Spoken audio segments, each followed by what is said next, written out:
একদা একটি হারসা নামক সাপ কান্না করে করে মূসা আলাইসাল্লামকে বলছে, হে আল্লাহর নবী মূসা, আপনি একটু আল্লাহর কাছে দরখাস্ত করুন, একটু দোয়া করুন যাতে আখেরি নবীর কাছে ক্ষমা না চাওয়া পর্যন্ত, আখেরি নবীর সাথে আমার সাক্ষাৎ না হওয়া পর্যন্ত যেন আমার হায়াত বৃদ্ধি করে দেওয়া হয়।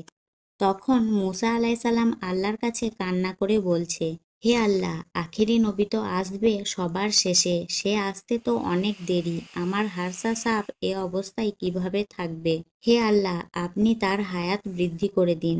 তখন আল্লাহ তাআলা এক গায়েবী আওয়াজের মাধ্যমে বলছে, হে মূসা, আমি তোমার দোয়া কবুল করে নিলাম, হারসার হায়াত বৃদ্ধি করে দিলাম।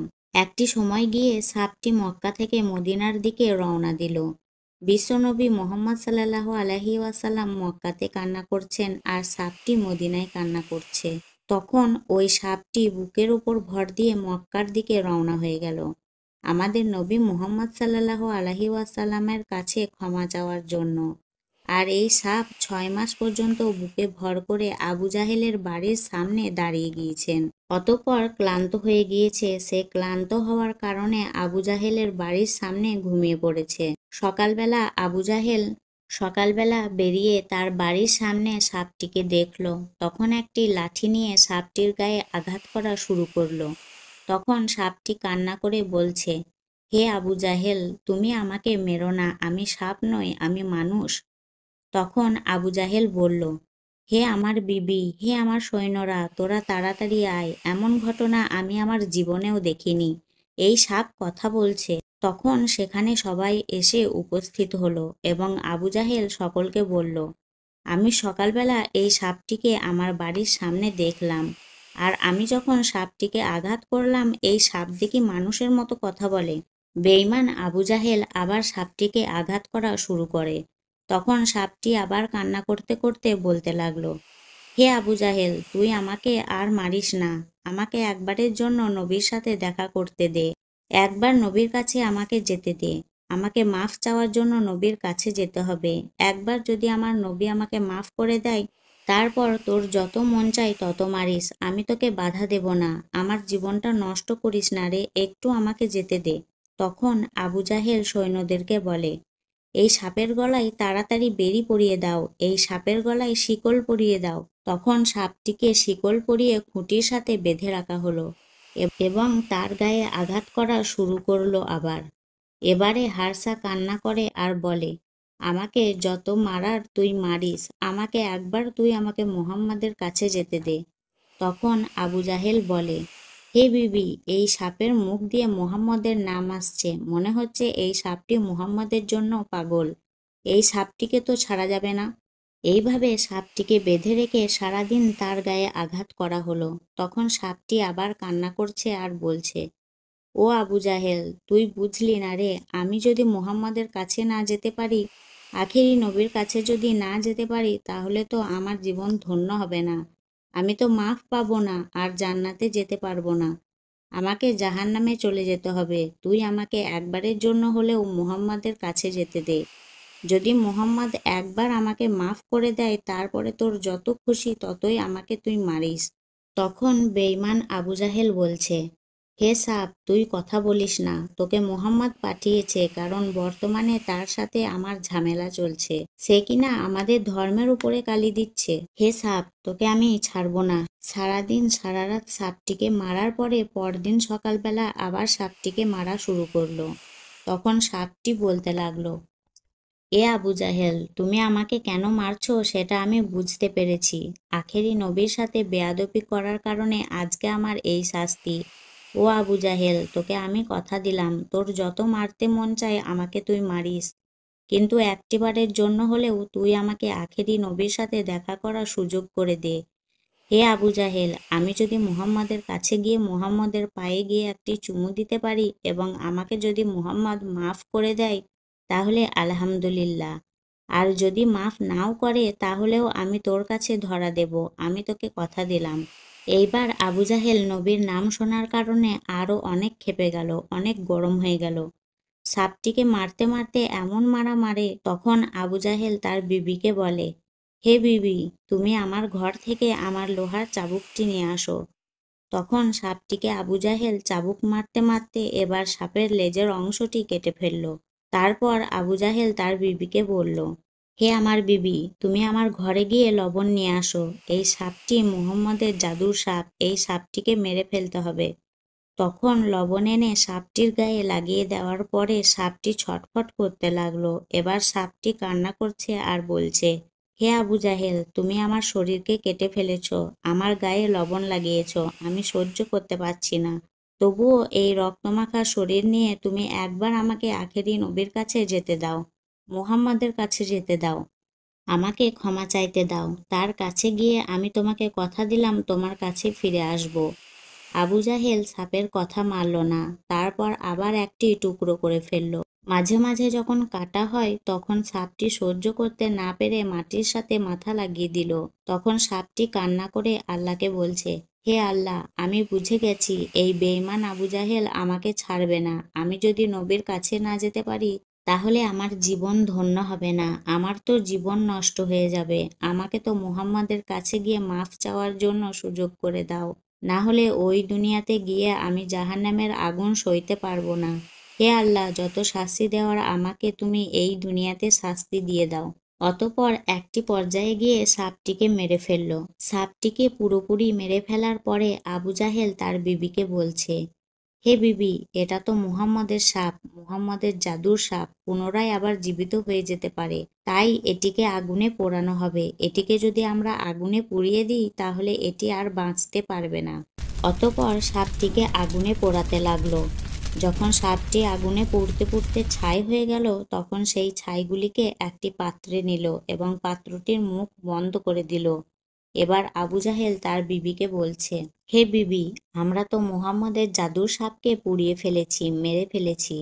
এইবার মুহাম্মদের কাছে গিয়ে পরীক্ষা করব, দেখব তার জাদুবিদ্যা কতটুকু রয়েছে। তাকে গিয়ে আমরা বলবো এই পাত্রের ভিতরে কি রয়েছে।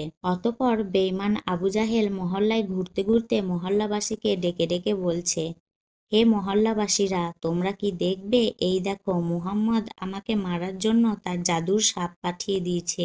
আমি সেটিকে মেরে ফেলেছি, আমি সেটিকে মেরে তাকে আমি জ্বালিয়ে দিয়েছি। তখন সেই বেঈমান আবু জাহেল মহল্লায় ঘুরে ঘুরে বলছে, এই দেখো আমি মুহাম্মদের জাদুর সাপকে মেরে ফেলেছি, মুহাম্মদের জাদুকে আমি শেষ করে দিয়েছি। এই বলে বলে আবু জাহেল মহল্লাবাসীকে বোঝাতে চাইছে মুহাম্মদের থেকে আমার ক্ষমতা বেশি, নাউজুবিল্লাহ।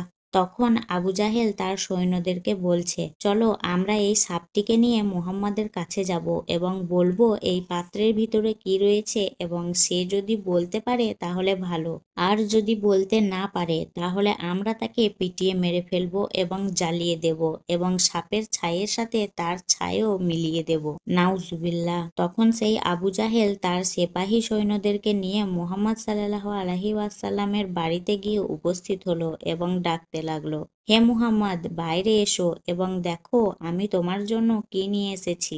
তখন মুহাম্মদ সাল্লাল্লাহু আলাইহি ওয়াসাল্লাম ঘর থেকে বেরিয়ে এসে দেখলেন আবু জাহেলের হাতে একটি পাত্র রয়েছে। তখন আবু জাহেল বলতে লাগলো, হে মুহাম্মদ, আমার পাত্রে কি রয়েছে তুমি যদি বলতে পারো তাহলে আমি কালেমা পড়ব, আর যদি না বলতে পারো তাহলে আমরা যেই শাস্তি দেব সেটা তোমাকে মাথা পেতে নিতে হবে। তখন মুহাম্মদ সাল্লাল্লাহু আলাইহি ওয়াসাল্লাম বলতে লাগলেন, আমি যদি বলতে পারি তাহলে তুমি কি কালেমা পড়বে? হ্যাঁ, আমি কালেমা পড়ব, আর যদি বলতে না পারো তাহলে আমরা যা শাস্তি দেব মাথা পেতে নিতে হবে। তখন নবী করিম সাল্লাল্লাহু আলাইহি ওয়াসাল্লাম বলতে লাগলেন, হে আবু জাহেল, আমি নিজে না বলে যদি ওই পাত্রে যেই জিনিসটি রয়েছে সে যদি নিজের মুখে বলে তাহলে কি হবে? তাহলে তো অনেক ভালোই হবে, ঘটনাটা আরো ক্লিয়ার হয়ে যাবে। এই পাত্রে যা আছে সে যদি নিজে বলতে পারে নিজের মুখ দিয়ে তাহলে আমাদের কোনো সমস্যা নেই, আর আমি কালেমা পড়ে নেব। আর এই পাত্রে যা আছে সেটা যদি কথা বলতে না পারে তাহলে আমরা যা শাস্তি দেব মাথা পেতে নিতে হবে। ঠিক আছে, তোমার শর্তে আমি রাজি হলাম। ওই পাত্রে যা আছে তা যদি কথা বলতে না পারে তাহলে যা শাস্তি দেবে আমি মাথা পেতে নিব। অতঃপর আবু জাহেল মহল্লাবাসীদেরকে বলছে, হে মহল্লাবাসীরা, তোমরা শোনো, মুহাম্মদ বলছে এই পাত্রের ভিতরে কি রয়েছে সেটি নিজের মুখেই সে বলবে। আর যদি এই পাত্রের ভিতরে কি রয়েছে তা নিজের মুখে বলতে না পারে তাহলে আমরা মুহাম্মদকে যেই শাস্তি দেব সেই শাস্তি সে মাথা পেতে নেবে। অতএব তোমরা সবাই সাক্ষী থাকো। তখন মুহাম্মদ সাল্লাল্লাহু আলাইহি ওয়াসাল্লাম ও আবু জাহেলের লোক বড় একটি মাঠের ভিতরে জড়ো হলো। চারদিকে মানুষ রয়েছে, আর মাঠের মধ্যে হযরত মুহাম্মদ সাল্লাল্লাহু আলাইহি ওয়াসাল্লাম ও আবু জাহেল রয়েছে। হযরত মুহাম্মদ সাল্লাল্লাহু আলাইহি ওয়াসাল্লাম তখন তিনি সেই পাতিলের দিকে তাকিয়ে তার শাহাদাত আঙুলটি ইশারা করে বলতে লাগলেন, কে তুমি কে? আমার আল্লাহর হুকুমে তুমি কথা বলো। তখন আল্লাহ তাআলা জিবরাইলকে ডেকে বলছে, হে জিবরাইল, তুমি দেখো আমার বন্ধু নবী পাত্রের দিকে ইশারা করছে। আমার বন্ধু নবী যখন পাত্রের দিকে ইশারা করবে তখন তুমি সাথে সাথে হারসা সাপকে পুনরায় আবার জীবিত করে দেবে, অর্থাৎ তুমি তাড়াতাড়ি যাও। অতঃপর আল্লাহ তাআলার হুকুমে হারসা সাপকে আবার পুনরায় জীবিত করে তোলে। পাত্রের ভিতরে হারসা সাপ রয়েছে। আমাদের নবী যখন পাত্রের দিকে শাহাদাত আঙুলটি দেখিয়ে বলতে লাগলেন, কে তুমি কে? আল্লাহর হুকুমে তুমি কথা বলো। এবার সাপটি বলতে লাগলো, লা ইলাহা ইল্লাল্লাহ মুসা কালিমুল্লাহ সুবহান আল্লাহ। হারসা সাপ কান্না করছে আর বলছে, নবী গো, আমি মুসা নবীর উম্মত। আমার নাম হচ্ছে হারসা। হে নবী, আমি আপনার কাছে আসতে গিয়ে মদিনা থেকে বুকের উপরে ভর করে হাঁটতে হাঁটতে 6 মাস পর্যন্ত হাঁটার কারণে অনেক ক্লান্ত হয়ে গিয়েছিলাম। তখন আমি এই বেঈমানের বাড়ির সামনে ঘুমিয়ে পড়েছিলাম। এই বেঈমান সকালবেলা আমাকে দেখার পর আমাকে বেঁধে অনেক মেরেছিল। আমি অনেক বুঝিয়েছিলাম আপনার কাছে আসার জন্যই, আমাকে একটু সুযোগ করে দেওয়ার জন্য। কিন্তু এই বেঈমান আমার কোনো কথা শোনেনি। সে আমাকে রাত দিন আঘাত করেছে এবং আমাকে মেরে ফেলেছে। একটি পর্যায়ে সে আমাকে জ্বালিয়ে দিয়েছিল। তখন হযরত মুহাম্মদ সাল্লাল্লাহু আলাইহি ওয়াসাল্লাম আবু জাহেলের দিকে তাকিয়ে বলছে, তুমি কি দেখেছো তোমার পাত্রের ভিতরে কি রয়েছে? তখন আবু জাহেল তার হাত থেকে পাত্রটি ফেলে দেয়, আর পাত্রটি ভেঙে সাপটি বেরিয়ে গিয়েছে। এবার সাপ আবু জাহেলকে মারার জন্য দৌড়ে গেল। তখন আবু জাহেলও দৌড়াতে লাগলো। তখন আবু জাহেল বলতে লাগলো, ও মুহাম্মদ, তাড়াতাড়ি তোমার সাপকে থামাও। তখন হযরত মুহাম্মদ সাল্লাল্লাহু আলাইহি ওয়াসাল্লাম সাপকে বলল, হে হারসা। তখন হারসা সাপ বলল, নবী গো, আমি আপনার নামটি কাটার কারণে আমি অপরাধী হয়ে গিয়েছি। ও নবী গো, এই বেঈমান আমাকে এতটা আঘাত করেছে, তাই আমি একে মেরে ফেলতে চাই। আমি একে ধ্বংস করে ফেলতে চাই। আমাদের নবী তখন হারসাকে বলছে, হারসা দাঁড়া, মারিস না। তখন আবু জাহেল বলতে লাগলো, মুহাম্মদ, কিছুই তো বুঝি না, আমার মনে হয় তোমার সাপ আমাকে মেরে ফেলবে। এই বলে আবু জাহেল আবার দৌড়াতে লাগলো। তখন সাপ আবু জাহেলের পিছু পিছু দৌড়াতে লাগলো। আমাদের নবী যখন বলছে হারসা থাম, তখন হারসা একবার পিছনের দিকে তাকায়, আবার একবার সামনের দিকে তাকায়, আর জিভ বের করে বারে বারে কান্না করে। কোনো মানুষ যদি গুই সাপকে তাড়া করে তখন গুই সাপ একবার সামনের দিকে তাকায়, একবার পিছনের দিকে তাকায়, জিভটা বারবার বের করে। এই হারসা সাপ থেকেই এই নমুনাটি এসেছে। তখন হযরত মুহাম্মদ সাল্লাল্লাহু আলাইহি ওয়াসাল্লাম বলতে লাগলেন, হে হারসা, আমার কাছে মাফ চাওয়ার জন্য এতদিন এত কষ্ট করেছো, আমি তোমাকে মাফ করে দিলাম। তখন হারসা সাপ কান্না করছে আর বলছে, হে নবী, আপনি আমাকে মাফ করেছেন, আমার জীবন ধন্য হয়ে গিয়েছে। এই বলে হারসা পচা পানির দিকে রওনা করলো। গুই সাপও কিন্তু ময়লা আবর্জনায় থাকে, ভালো জায়গায় থাকে না। এবার হারসা আমাদের নবীর দিকে একবার পিছনের দিকে তাকায়, আবার সামনের দিকে তাকায়। তখন আমাদের নবী সাল্লাল্লাহু আলাইহি ওয়াসাল্লাম হারসাকে ডেকে বলল, হে হারসা, তুমি কি মানুষ হবে না? তখন হারসা বলে, আপনি আমাকে মাফ করে দিয়েছেন, আমার জীবন ধন্য হয়ে গিয়েছে। আপনি যদি আবার মানুষ বানিয়ে দেন তাহলে আমার জীবন আরও ধন্য হয়ে যাবে। তখন হযরত মুহাম্মদ সাল্লাল্লাহু আলাইহি ওয়াসাল্লাম আল্লাহ তাআলাকে বলতে লাগলেন, হে আল্লাহ, তুমি আমার হারসাকে মানুষ বানিয়ে দাও। তখন হারসা আবার মানুষ হয়ে গেল। কিতাবের ভিতরে উল্লেখ রয়েছে হারসা বাকি জীবনটি নবী করিম সাল্লাল্লাহু আলাইহি ওয়াসাল্লামের খেদমতে কাটিয়ে দিয়েছে। প্রিয় দর্শক, আপনাদেরকে অনেক অনেক ধন্যবাদ ভিডিওটি শেষ পর্যন্ত দেখার জন্য। ভিডিওটি কেমন লাগলো অবশ্যই আপনাদের সুন্দর কমেন্ট করে জানাবেন। আপনাদের সুন্দর কমেন্ট আমাকে পরবর্তী ভিডিও বানানোর জন্য উৎসাহিত করবে এবং অবশ্যই চ্যানেলটি সাবস্ক্রাইব করবেন। প্রিয় দর্শক, আবার পরবর্তীতে একটি সুন্দর ভিডিওর মাধ্যমে দেখা হবে ইনশাআল্লাহ। ভালো থাকবেন, সুস্থ থাকবেন প্রিয় দর্শক। আল্লাহ হাফিজ।